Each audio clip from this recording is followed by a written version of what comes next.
10 साल लगे 15 साल लगे, सरकार को झुकना है तो झुकना है।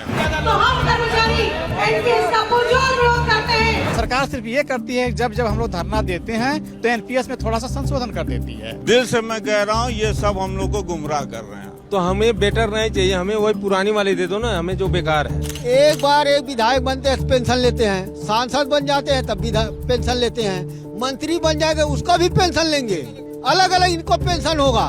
हम लोग 60 साल नौकरी करेंगे उसका कोई मतलब नहीं है। अगर अपना पैसा बंद कर दे वो, अपना एनपीएस लागू कर दे वो, हमें उन्हें पैसा चाहिए। लगभग 38,000 की सैलरी पाने वाले लोगों की पेंशन 900 रुपए तक भी बन रही है इस समय। इस बार वही सरकार आए जो हमें पुरानी पेंशन दे।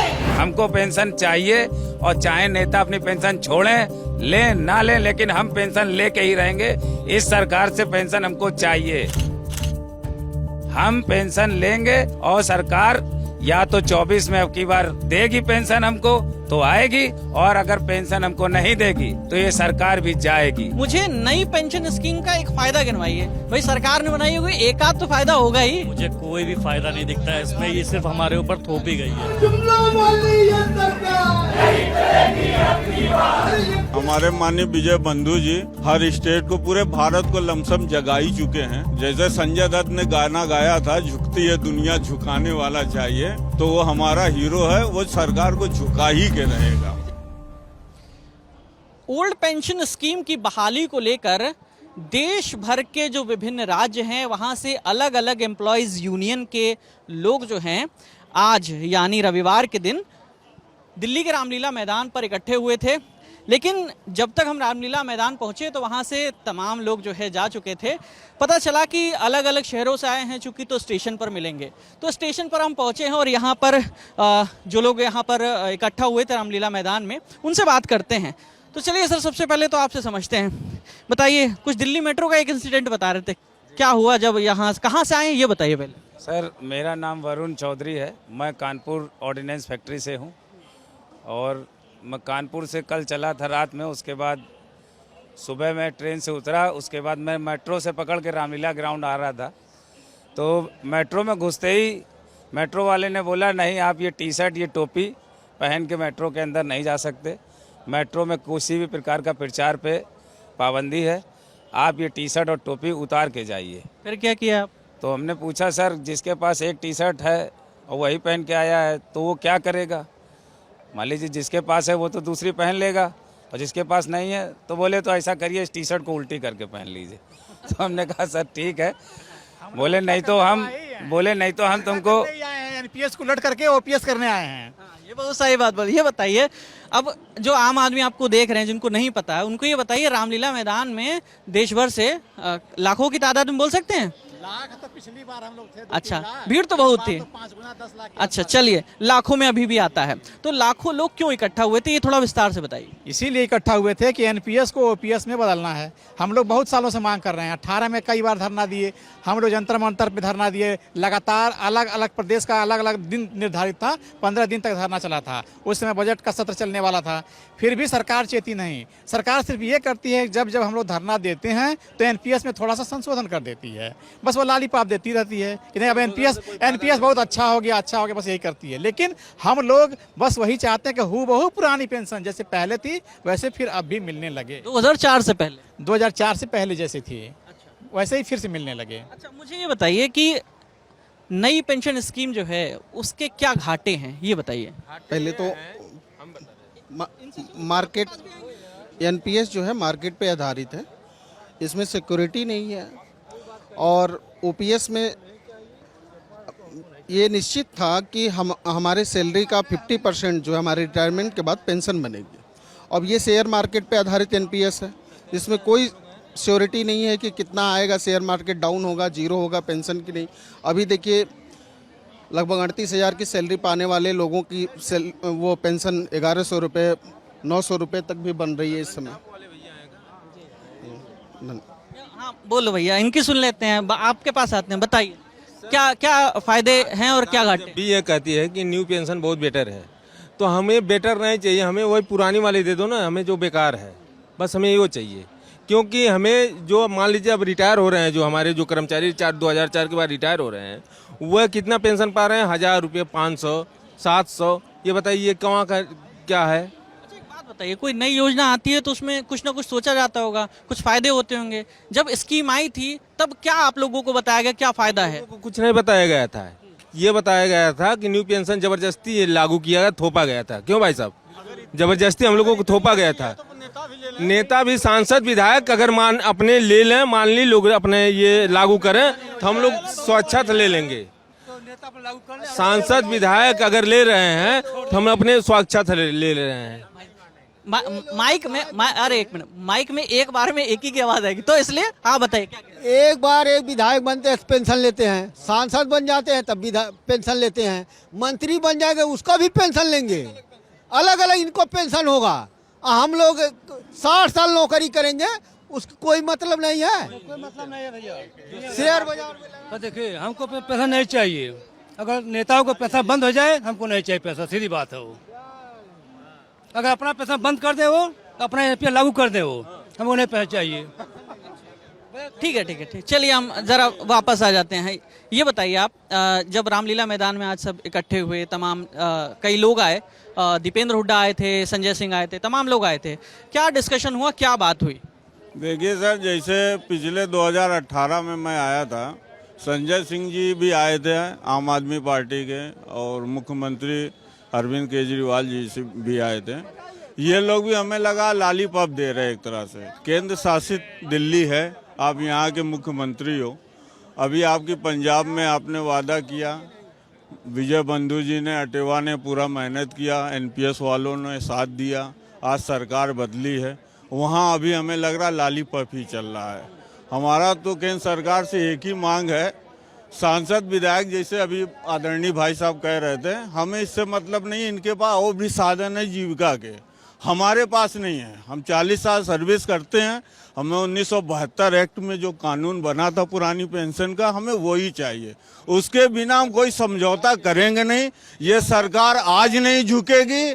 तो हम लोगों में यह वादा ठान लिया है रामलीला मैदान में 2018 से ही, अरविंद केजरीवाल के नेतृत्व में, इनके आटेवा विजय बंधु जी के नेतृत्व में, कि हम सरकार को झुका के ही रहेंगे। 24 का इलेक्शन आने वाला है। 24 आए, 10 साल लगे, 15 साल लगे, सरकार को झुकना है तो झुकना है। स्टेट समझ गई है कि हमारा क्या रिजल्ट है। आज जो 4-6 स्टेट और अगर जिस दिन पुरानी पेंशन चालू कर देगी, केंद्र में जो भी सरकार हो उसको झुकना ही पड़ेगा। हम अपनी हक की लड़ाई नहीं छोड़ेंगे, हमें पुरानी पेंशन चाहिए तो चाहिए। ये बताइए, पश्चिम बंगाल में चल रही है 2004 से ऐसे ही, तो बाकी क्या दिक्कत है, क्या लगता है आपको? सर, हम ये कहना चाहते हैं कि जब ये पॉलिसी आई थी तो किसी भी राज्य को इसका नुकसान नहीं मालूम था और कर्मचारियों को इसका नुकसान नहीं मालूम था। जैसे जैसे लोगों की पेंशन मिली, लोगों में जागरूकता है कि ये पेंशन हमारे लिए ख़राब है, मार्केट बेस है, इसमें हमको नुकसान होना है। नेता चूँकि एक बार चुन लिए जाते हैं, चाहे वो 1 दिन के लिए चाहे 4 दिन के लिए, उनकी पेंशन आजीवन निर्धारित हो जाती है। हम तो 40 साल अपनी सेवा जीवन दे रहे हैं और उसके बाद हमको पेंशन का अधिकार नहीं है। हमको पेंशन चाहिए, और चाहे नेता अपनी पेंशन छोड़ें, लें ना लें, लेकिन हम पेंशन लेके ही रहेंगे। इस सरकार से पेंशन हमको चाहिए, हम पेंशन लेंगे। और सरकार या तो 24 में अब की बार देगी पेंशन हमको तो आएगी, और अगर पेंशन हमको नहीं देगी तो ये सरकार भी जाएगी, और आज नहीं तो कल जाएगी जरूर। एक बात बताइए, मुझे नई पेंशन स्कीम का एक फायदा गिनवाइए। भाई सरकार ने बनाई होगी, एक आध तो फायदा होगा ही। मुझे कोई भी फायदा नहीं दिखता है इसमें, ये सिर्फ हमारे ऊपर थोपी गई है। बिना बताए जबरदस्ती हमसे एनपीएस के फॉर्म भरवाए गए थे। अगर हम नहीं, कम से कम एक ऑप्शन तो दिया जाता कि हम एनपीएस ना लेके उसको पीपीएफ अकाउंट में अपना पैसा बचा सकते, लेकिन नहीं, हम लोग को जबरदस्ती एनपीएस दिया गया है। और ओपीएस ज़्यादा अच्छी है। एनपीएस में क्या है, अभी कुछ लोग रिटायर हुए हैं जिनकी पेंशन बन रही है 800 रुपये, 500 रुपये, 900 रुपये, उसमें वो अपनी जीविका कैसे चलाए? बेसिक कितनी है? बेसिक उनकी सैलरी आ रही है 40,000 50,000 रुपये की, और पेंशन उनको 900 रुपये मिल रही है, तो ये कहाँ का होगा? ये बताइए भाई साहब, आएंगे। मुझे ऐसा क्यों लग रहा है आप लिटिल मार के आए हैं? है, ठीक है। हैं? हम ये पूछ रहे हैं, आप पश्चिम बंगाल की बात कही हैं। पश्चिम बंगाल जब से 2004 पुरानी पेंशन दे रही है, वह सरकार क्या घाटे में चल रही है? हम सरकार से ये सवाल करना चाह रहे हैं। चलिए आएंगे, खड़े रहिए, आपसे पूछेंगे, है ना। ये बताइए भाई साहब कि क्या दिक्कत आपको क्या लग रही है सरकार की? इच्छा शक्ति की कमी है या कुछ बजट का घालमेल है? क्यों लागू नहीं कर पा रही? नहीं, ये तानाशाही है, सिर्फ तानाशाही है।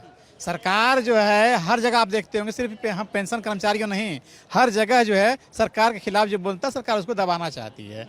वो सोचती है कर्मचारी जो है निरीह हैं, ये नहीं सोचती है कि उनकी सारी योजनाओं को हम ही धरातल पे लाते हैं। तो सरकार की सिर्फ तानाशाही और कुछ है नहीं। लेकिन जिस दिन उसको अंदाजा लगना शुरू हो गया कई राज्यों में, अब धीरे धीरे इस बार के केंद्र के चुनाव में भी हम वोट के अपने जो अधिकार से उनको ये ताकत अपनी दिखाएंगे और उनको समझ में आ जाएगा कि हाँ पुरानी पेंशन बहाल करना है। राजस्थान, छत्तीसगढ़, झारखंड, हिमाचल प्रदेश और पश्चिम बंगाल, और भी स्टेट है, केरला था जी। अच्छा, तो इन जो स्टेट है, अभी हिमाचल ने हाल ही में शुरू किया। जी जी। तो बाकी स्टेट में क्या समस्या आ रही है? मतलब उत्तर प्रदेश में आप लोगों ने वहां भी बात रखी होगी। समस्या ये आ रही है कि जैसे जो एनपीएस जिन लोगों का कट रहा है, वो केंद्र के पीएफआरडीए जो संस्था है वहाँ पे पैसा कट रहा है, तो उस पैसे का जो पहले से कटा हुआ है, जब हमारी ओपीएस लागू होगी तो हमारा जीपीएफ कटेगा, तो उस पैसे का कैसे ट्रांसफर होगा, ये समस्या केंद्र सरकार फंसा रही है। अच्छा, वित्तीय समस्या फंसा रही है केंद्र सरकार। देने से इनकार कर दे। एक चीज बताइए कि अब ये जितने भी एम्प्लॉयज़ यूनियन हैं, उससे जुड़े लोग हैं, जो कर्मचारी हैं, जो ओल्ड या न्यू पेंशन स्कीम के दायरे में आते हैं, उनको ये बात समझ में आ गई है या अभी भी शुरुआत की तरह भ्रम बना हुआ है 2004 के बाद से? देखिए आदरणीय, समझ में तो सबको आ गया है, हमें लगता है समझ में पहले भी इनको आ गया था, लेकिन वरिष्ठ जो फेडरेशनों के अलग अलग लीडर हैं, ये ऑलरेडी पहले से ही पुरानी पेंशन में थे।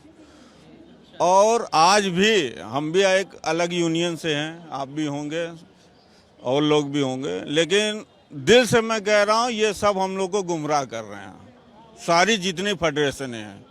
जब तक ये एक मंच पे नहीं आएंगे, एक मंच पे इनका अलग अलग आंदोलन चलता है और हमारी संख्या उतनी है नहीं। आज जो भी सरकार के खिलाफ, तानाशाह सरकार के खिलाफ हमें आंदोलन करना है, जब तक एकजुट नहीं होंगे ये हमको ऐसे ही बांटे रहेंगे और ऐसे ही चलता रहेगा। स्ट्रैटेजी क्या बनी आज रामलीला मैदान में जब हुई बातें, तमाम लोग आए, तो क्या बनी स्ट्रैटेजी? आगे क्या करना है, या ऐसे ही आके एक दिन के लिए यहाँ पर इकट्ठे होना है, अपना शक्ति प्रदर्शन करना, फिर चले जाना? ऐसा कुछ नहीं है। हमारे माननीय विजय बंधु जी हर स्टेट को, पूरे भारत को लमसम जगा ही चुके हैं, और जहाँ जहाँ स्टेटों में अभी चुनाव होना है, अभी वो अपना कदम पीछे नहीं हटाएंगे। जैसा तरह तरह के सुनने में आता है, उनको राज्यसभा दिया जाएगा या विधानसभा सांसदी, ऐसा कुछ नहीं है। मुझे अपने से ज़्यादा विजय बंधु जी पे भरोसा है, और हमारे हीरो हैं, आज नहीं तो कल। जैसे संजय दत्त ने गाना गाया था, झुकती है दुनिया झुकाने वाला चाहिए, तो वो हमारा हीरो है, वो सरकार को झुका ही के रहेगा। विजय बंधु जिंदाबाद, जिंदाबाद जिंदाबाद, विजय बंधु जिंदाबाद, जिंदाबाद जिंदाबाद। जो पेंशन की बात करेगा वही देश पे राज करेगा। ठीक है। अच्छा, कई बार जब प्राइवेट जॉब में रहते हैं उनको हमेशा कहा जाता है भाई जॉब सिक्योरिटी नहीं है, तो अभी क्या जो सरकारी नौकरी वाले हैं वो भी इस ओल्ड नई पेंशन स्कीम के बाद से कुछ प्राइवेट वाला ही माहौल बन गया है? बोलो गजब। जो पुरानी पेंशन के बाद नई पेंशन दी गई है, हम लोग प्राइवेट से भी बदतर हैं। प्राइवेट वाले में कम से कम वो पैसा अपना एक अलग रख सकता है, जमा कर सकता है पीपीएफ ईपीएफ अकाउंट में। हमारे पास वो भी सुविधा नहीं है। हमको 10% अपने बेसिक का देना ही देना है कटौती में, और उसमें 14% गवर्नमेंट देती है, लेकिन उसमें हमें कोई लाभ नहीं है। कितना पैसा मिलेगा वो हमको मालूम नहीं है, कोई गारंटी नहीं है। और ये पेंशन को लेकर के ये जो महारैली आज हुई है, ये हमने सरकार को एक चेतावनी देने का काम किया है कि या तो हमें पुरानी पेंशन दे दें, वरना हम 24 में सरकार बदलने का काम करेंगे। और कई राज्यों में हमने सरकार बदल दी है, और अभी हिमाचल और मध्य प्रदेश में भी चुनाव होने वाले हैं कई राज्यों में। हिमाचल में नहीं, मध्य प्रदेश, राजस्थान, छत्तीसगढ़ होने वाला है। तो आप एमपी का भी रिजल्ट उठा के देख लीजिएगा, इसका प्रभाव उनके ऊपर दिखेगा, और वहाँ से ये भाजपा सरकार हटेगी और जो दूसरी सरकार आएगी वो हमारी पेंशन बहाल करने का काम करेगी। तो जो ओल्ड पेंशन स्कीम को लेकर जो मांग है रामलीला मैदान में चल रही थी, एक बहुत ही क्लियर सा मैसेज दिया संजय दत्त के हवाले से कि झुकती है दुनिया, झुकाने वाला चाहिए। तो देखते हैं अब ये जो आंदोलन हुआ है रामलीला मैदान में, इसका सरकार पर कितना असर पड़ता है। कैमरे के पीछे हमारे सहयोगी विजय हैं। नई दिल्ली रेलवे स्टेशन से मैं हूं विकास वर्मा। देखते रहिए दी लल्लन टॉप। बहुत बहुत शुक्रिया। दिल्ली में होने जा रहा है लल्लन टॉप का पहला सेहत अड्डा। तारीख है 6 अक्टूबर। अगर आप इस अड्डे में आना चाहते हैं, लाइव ऑडियंस का हिस्सा बनना चाहते हैं, डॉक्टरों से सवाल पूछना चाहते हैं, हम लोगों से संवाद करना चाहते हैं, क्विज में पार्टिसिपेट करना चाहते हैं, या फिर आखिरी में हंसी के ठहाके स्टैंड अप कॉमेडी देखना चाहते हैं, तो फटाक से डिस्क्रिप्शन में दिए लिंक पर क्लिक करिए। I will see you there. Lallantop Sehat Adda को powered by Narayana health and ओली फार्मा।